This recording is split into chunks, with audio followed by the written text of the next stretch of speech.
Hi, thanks for joining me today. I'm going to be teaching you guys the basics of drawing with toned tan paper. I've had quite a few people interested in learning how to do a piece like this. I'm going to show you how to do this with using the reference photo. So it's always good to have a reference photo so you know kind of what to look for and how things all work together. But I also have other pieces I've done on this paper. I'm coming back to loving it. I haven't used it in years, so I've done like a little bee. You could do inks on it, you could do color pencil, you could do pastels, whichever works for you, or just graphite. So this is ink and pastel, that's ink, color pencil, and these other two are just pencil and graphite. So like I said, we're going to be doing this one today. I'm going to use the big pad of paper. So you're going to want your pad of paper, toned paper, your reference photo, and then I like to use a 2B, a 4B. So the B means softer. The higher the number is, the softer the graphite will be, which means the 4B will put down more graphite in the paper and the 2B a little bit less. Then I have a mechanical pencil I like to use. This one is with HB in there. It's a 0.5, so it's a little bit bigger. Then I have a little white pastel, really old one I have here, a blue colored pencil, and a needle eraser. Okay. All right, to get started, I take my 4B and I just kind of lightly sketch out what I'm going to see, the general shape of those clouds. And you can hold your pencil traditional way. I will hold it like this every so often. There's no pressure to hold it that way. It's just years of training. I've just kind of learned to do that one. It feels more comfortable. But I just start with the top part of the clouds. I'm just kind of freehanding it, eyeballing it as I'm looking at my reference every so often. It doesn't have to be an exact replica. I like to have the reference just so I know which way the light is going. The light source is going to be coming from this way, so more shadows will be on this side.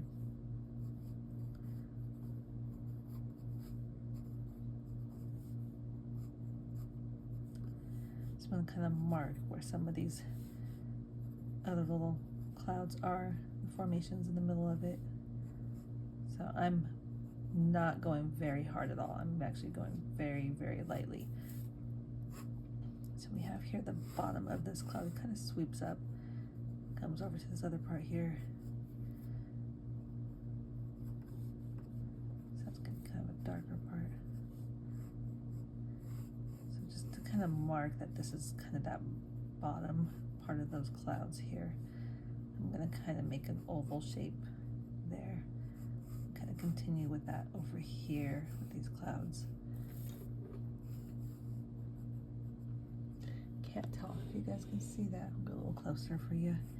Like I said, I'm going very, very light, because if you press too much into it, you're pressing too much into the fibers of that paper and you're going to destroy it in a way. So if you put too many marks into it and you try to erase it, like if I went to go lift something out, erase it, it comes off very easy. But this way, I can make any changes, any modifications, or add things that I need to, or take things out way easier.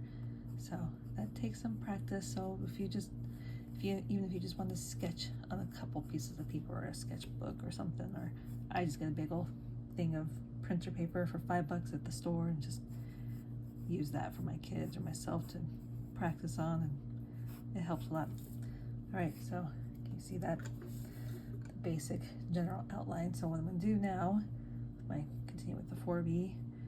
I'm going to put in some of those darker parts. Like I said, I'm going to go to get to the broader side of the pencil. I like to hold it on the side. I said that wrong. To get more of that graphite, to get it darker, I hold it on the broad side.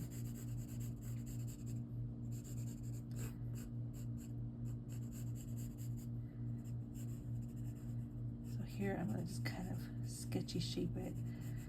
I noticed that as I was studying this cloud, that the hardest lines are at the top where the sky meets that cloud, and then the rest of it is just kind of soft shading inside there, soft shapes, soft lighting, everything. It kind of, I don't know. I'll have to edit that part out. Put some music on over there or something.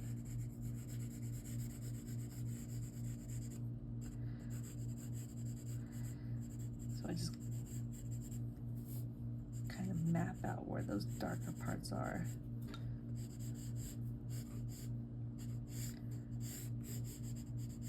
The clouds are always darkest.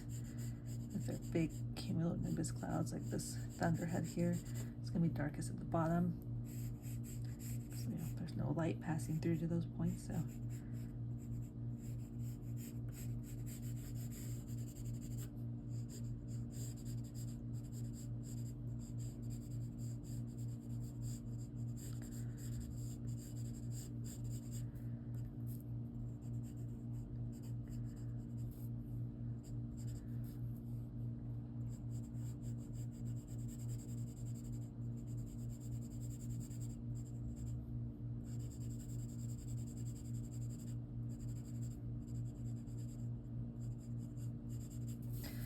but we can see how it's just starting to take a little bit of shape here.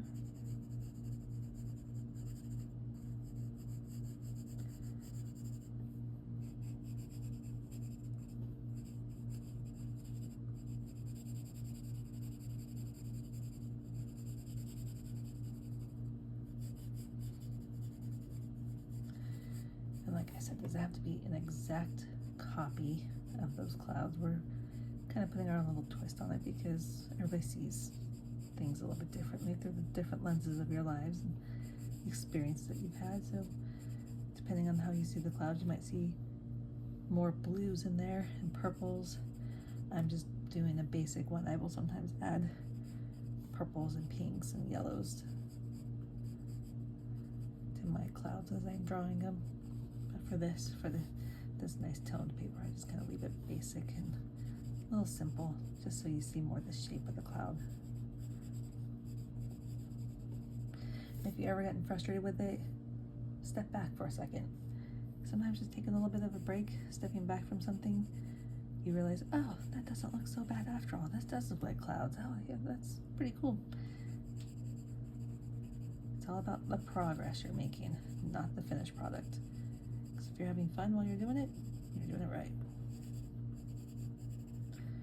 I do like this tone paper because it gives you that neutral middle tone that you would have to otherwise draw in. So if you start with white paper, you have to really work to get that middle part and then all the way to the dark part. This way, you already got the middle part done. So you just add in the darks and the lights. Makes it fun. All right. So you can see I'm probably smudging it quite a bit. So take your kneaded eraser, kind of pull on it a little bit, soften it up a little bit. You can just go through and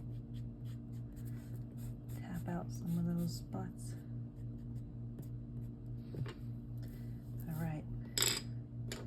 I like to go in with my 2B at this point and just kind of do small little circles in there. I'm just kind of defining more of those, the inside set of those clouds. So the 4B and the 2B work really well together because the 4B puts down a lot of graphite but doesn't really fill in those little spots, and the 2B can go in there and help put things in just a little bit more.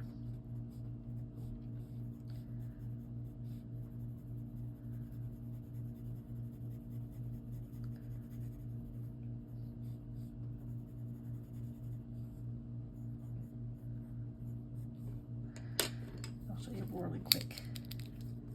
I go in with this. If you don't have a mechanical pencil, that's okay. Any pencil you get at the store anyway is an HB, which is the middle. So any number 2 pencil will be an HB, and that's the same thing. I just prefer this for that nice little tip on there for it to help me really get that thin line to define it a little bit more. So I'm gonna work at this spot just so you guys can see how this all kind of works together. And be creative, have fun. Like, you can hatch. This is called hatching, just lines like that. Or like I said, I was doing little circles like that. You do that, you can tell. I don't want to do it over each other because it kind of looks a little messy, but whatever you choose. I find that little circles here kind of makes it look a little bit more authentic, more like a little cloud.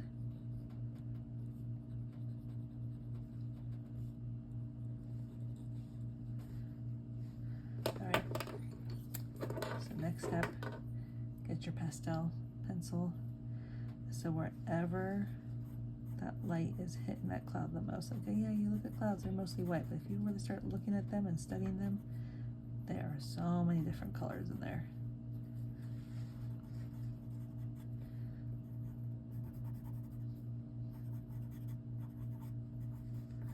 See how that white there just kind of helps things to pop, and it does help kind of create a nice little gray tone in there to help it to look more authentic. And if you look really closely, it kind of adds a little bit of blue. Because sometimes those dark storm clouds have quite a bit of blue in them.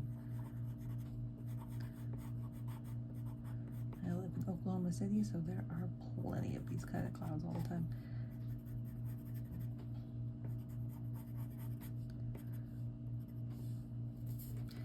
So there you go. That's the introduction to this.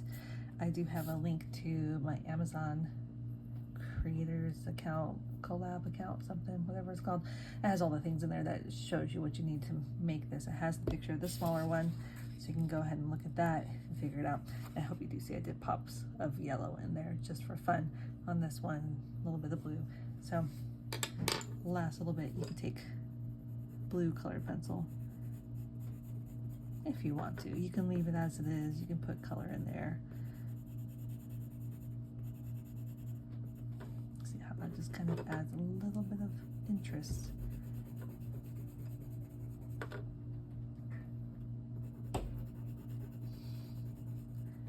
So go ahead and give it a go. I cannot wait to see what you guys come up with. I hope this has helped you. I will do more drawings and everything for everybody, how-tos, and with inks, with colored pencils. Give me your ideas. I have a few things in mind already. I will love to take any ideas that you guys have.